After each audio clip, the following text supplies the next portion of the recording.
Alright, what is going on, guys? SpitefulHopes back again, coming at you with a PvP discussion. And the reason that I want to do this is because I think that this is going to be the first time in, I want to say, 2 years that we've had a massive shift in terms of PvP meta being changed overnight. When this new banner drops, I don't believe that the meta is going to change too quickly until, I want to say, the first month of the banner's release. And the reason for that is I want to say that the Nnoitora that we're getting is going to completely change PvP as we know it for at least third seed and above. And the reason that I'm not bringing in fourth seed and below is simply because most of the people that actually pull this character, keep in mind that Nnoitora is going to have a 0.67 pull rate. 0.67% pull rate for his double chance banner, 0.5 for the droplet chance banner, and then a 1% on his individual banner, which honestly, if you only want Nnoitora, guys, just be very, very mindful that your best opportunity of getting him is going to be the individual. So just keep that in mind, and just keep in mind that you're not guaranteed to get him even if you summon on his individual. I did 7,000. I did like 6,000 orbs on Kenpachi's individual and didn't get him. So just a little forewarning there. Going into it, I do feel that Yammy is gonna be making a small wave into PvP. He has a 3-hit Nad string. He does have Flurry. He has very good range. He has a very quick activated strong attacks, and then on top of that, he's a normal attack damage link, which would normally be pretty bad for PvP, but since Sajin is his only real counter in PvP, and I don't really see Sajin making waves in PvP simply because Nnoitora would wreck his ass anyways. And then Unohana is still going to be incredibly prevalent in PvP despite Nnoitora being her direct counter. I just don't see Sajin being good in PvP. And I'll go into that in a second. But I do want to go over this Nnoitora, well, the Nnoitora. The Nnoitora that we're getting tonight is going to completely change how Unohana works. Unohana, as of right now, has always been just a powerhouse. Like, she has DR, she has very, very good stats. She has a very long Nad string, but to help her out with that, she has a team heal on her second strong attack. She has a team heal and insta-kill mechanic on her special move. So she's just naturally meant for PvP. Like, she's just insane. But this Nnoitora is a mind unit, so he's a direct attribute enemy of her. And then on top of that, he is an Arankar Espada, so you don't have to worry about her Captain Killer. And on top of that, he does have Captain Killer. He has Flurry. He has very, very good range. His second strong attack is a boost. He has paralysis on all of his attacks except for his boost, if I remember correctly. And then on top of that, he has an start barrier plus 10, which honestly, I didn't think we would get that on any Poise Flurry character, honestly. They've put it on Uwatch and they put it on Toshiro, but I wasn't expecting it to ever go on a Flurry character because of just how strong Poise DR characters are to begin with. The reason that Star Barrier plus 10 is even more important on that Nnoitora is simply because he'll be able to actually cause a status ailment with paralysis. With debilitating paralysis on his third strong attack, he'll be able to paralyze his opponents without being able to be inflicted a status ailment until his barrier is gone. And most characters have, I want to say, 4 hits on their third strong attack. So he'll need to be hit with 3 full screen third strong attacks, assuming that he's in the middle of the entire lot, in the entire room. So honestly, I would probably have Weaken as the lead.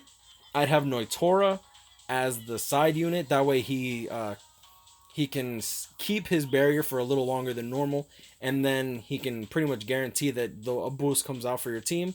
And then on top of that, for your third slot, I want to say that you're going to want to put Chad because he does have an elongated boost, and that's very, very, very, very important for these characters.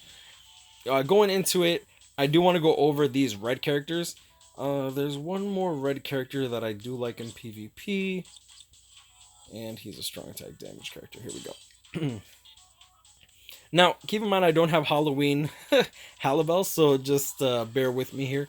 Now, these 4 power characters. Pretend this is Halloween Halibel, okay? These 4 power characters, in my opinion, are probably the best suited for PvP. And keep in mind that 3 of these are Arangars, right? Now, I do think that Weaken is still the best red character in not only the game, but especially for PvP because of the way his kit actually works. With Halibel actually having poise and then paralysis and then debilitator on all of her attacks, if I remember correctly. I might be wrong, like I said, I don't have her. She's gonna still be very, very good in PvP. If I remember correctly, she's also a DR20 link, but I could be wrong. She's just naturally fit for PvP, honestly. Neliel, she's pretty fit for PvP. Her and Weaken both share the fact that they have walking vortexes. They're also elongated walking vortexes, so they actually hit several times. Very high possibility of actually weakening your opponent. And then Nnoitora has an elongated boost. Third strong attack is very mediocre, but I personally run him with a gold chappy just because he does have poise. He does have a good range on his NAD, and then on top of that, he's just like I said, he's an elongated boost, so he actually helps out the team tremendously. Going into Kenpachi, he does have Captain Killer. He has a Soul Reaper Captain himself, but honestly, when he's going up against anyone, him having weakening on everything, along with Flurry, along with Debilitator, along with Poise, and then on top of that, very stupid high stats. Well over 1,000 stamina, well over 750 attack, well over 350 defense. This character has a very high opportunity and a very high chance to actually weaken his opponent. And then on top of that, if you get the Soul Bomb, he'll actually be able to make use of the Soul Bomb, which I think is incredibly tremendous for PvP. Like being like debilitating weakness, like weakening in PvP with a Soul Bomb is probably a W in your court. And if you don't believe me, just ask little Uwatch, little pedo stash over here, who pretty much guarantees that you'll get the Soul Bomb almost every single time as long as he can actually survive. He also has the Star Barrier plus 10 along with Toshiro. Now this Toshiro, in my opinion, is probably, I want to say that this is probably like KLab's, or at least the PvP development side's biggest disappointment. Oh man. Now I'm not saying he's bad in PvP. He's actually quite good, but I feel like this meta of DR Flurry Poise, it's just really toxic in my opinion. And that originally started with Unohana. After Unohana came out, they released Yamamoto, and then it's been history. The only character that remotely stays relevant in PvP is probably Uwatch, and that's because he's a DR character with the Star Barrier plus 10, so you could build him really tanky, and then he has Bombardment, so he can actually make use of his special move. This Toshiro, he does have a Star Barrier plus 10, he has Frenzy, he has very good skills. He's a range character, so his AI gets a little bit wonky, but his problem is that you want to build him to nuke, and honestly, he just doesn't survive long if he actually gets the barrier destroyed. Uwatch, on the other hand, like I said, he's a DR character. He has Captain Killer. He can't have Captain... excuse me. He doesn't really have killer disadvantage to anyone, except for Nnoitora, that's actually remotely relevant in PvP. And even then, he's almost never paired up against an Nnoitora anyways. So you don't really have anything to worry about when it comes to using Uwatch. Like, he's pretty much he's just a very safe unit. Just you put a Yuki, Pupples, Captain's Robe, and if you have a gold Pupples or whatever, you can slap that on him. Just make him survive. He'll cast Weakening on his special. He has Bombardment. He'll kill everybody. Then he has Debilitator, so even if they survive, they're gimped to no end. Man. Alright, so going into the Espada killers, I don't feel like most of these are going to be making a comeback. I don't think that there are any other Espada killers that are really worth mentioning. No, not that I can even remotely think of. Arrancar killers, I think the only really relevant Arrancar killer right now is probably Neliel. So I think that she might actually be somewhat remotely usable in PvP. Maybe Byakuya makes a comeback with his Arrancar killer. Nah. Alright. Oh, damn it. He replaced my blue Kenny. Alright, let's do that. Do that. Alright. So going into it, the problem with this Ichigo and the reason that I don't think he's going to be making a comeback is simply because he's a range character.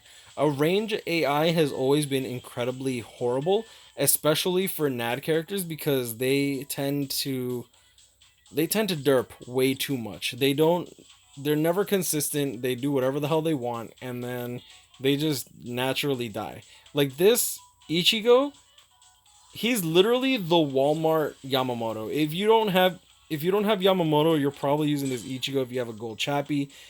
And let's be real here, Yamamoto is Chipotle. He's that wonderful barbacoa burrito with guacamole, and this Ichigo is that Taco Bell is that like $5 box from Taco Bell that induces massive diarrhea after you're done eating it. You know, that's just how it is. It is what it is, man. Sajin, like I said, I don't think that he's gonna really make a comeback simply because he doesn't really bring anything to the table. He does have long reach and flurry. He does have poise. He deals massive amounts of damage. He's a normal attack damage link. Personally, DR is the way to go in PvP, and the more DR you can stack, the better.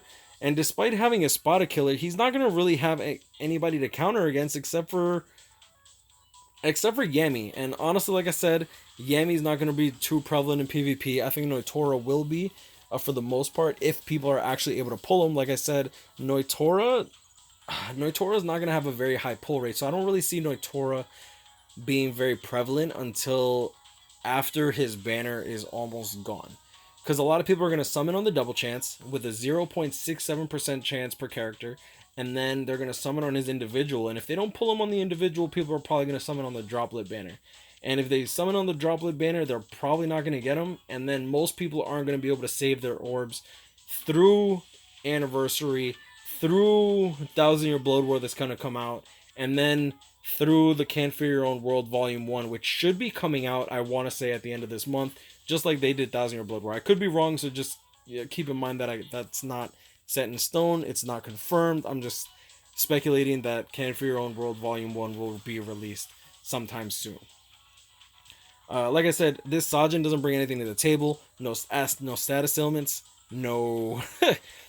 no status ailments. Simple as that. Same thing with this Ichigo. Same thing with this Blue Kenny. Now, this Blue Kenny is different, in my opinion, simply because he is a DR character. He does have a spotter killer, and despite having the Soul Reaper Captain disadvantage that a lot of these new characters are starting to come out with, in my opinion, I think that this Kenpachi, I don't think that he's bad.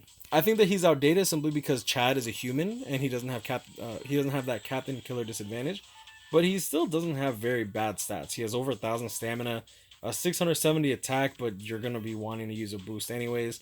You're gonna want to have him max link slotted. This is my second 200 Kenpachi. Don't mind me. I got him to level 200 so that I could use him as a link. And then on top of that, he has over 350 defense, which is very, very, very good. So I could see this Kenpachi making a comeback. I don't really see him being very prevalent.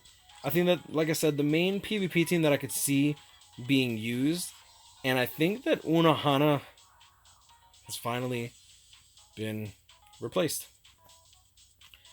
Honestly, the PvP team that I would recommend after this is going to be Kenpachi, Chad for the elongated boost, Kenpachi for the debilitating weakening, the status elements, and then Nnoitora will take the spot. The reason that you want Nnoitora on the side is simply because you want him to keep that barrier for as long as possible.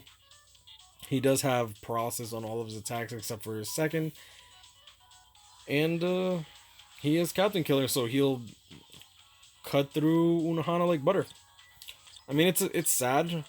Like, it's crazy thinking about like an era where Unohana isn't really the best PvP character in the game. I honestly think that Unohana's second best only to this Kenpachi simply because of what he does. All that being said, though, Unohana has been out for 2 years, so the sheer amount of Unohanas that are in the wild, I feel like she's still gonna be relatively relevant in PvP. I still think she's gonna be all over PvP. Like if I go into PvP right now, and I'm in 3rd C, right? Like it's gonna be Chad, Unohana, Uwatch, and then Kenpachi. Like that's just how it is. And then you're gonna have the oddball Yamamotos. And being real with you, if you have Yamamoto in your team, you probably don't have Kenpachi. Like I feel like Unohana, Chad, Yamamoto is probably like the team to use.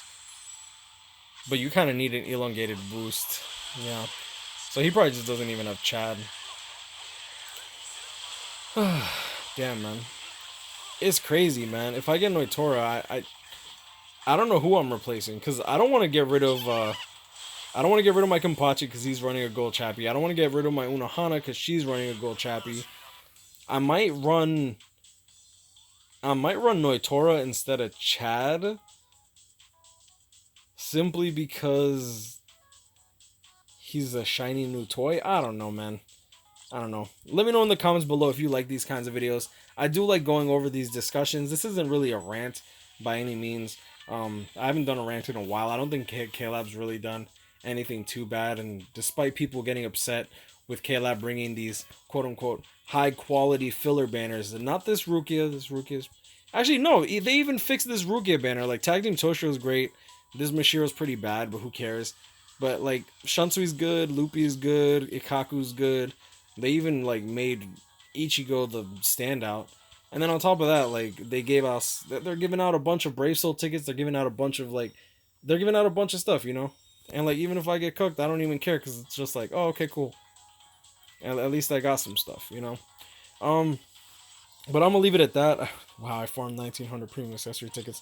But I'm going to leave it at that. If there's any topics that you would like me to discuss, guys, let me know in the comments below. I do still read all my comments. I like to do that. And, yeah. I love y'all. Take care. Like, comment, and subscribe if you're new. And I'll see y'all in the next one. Peace.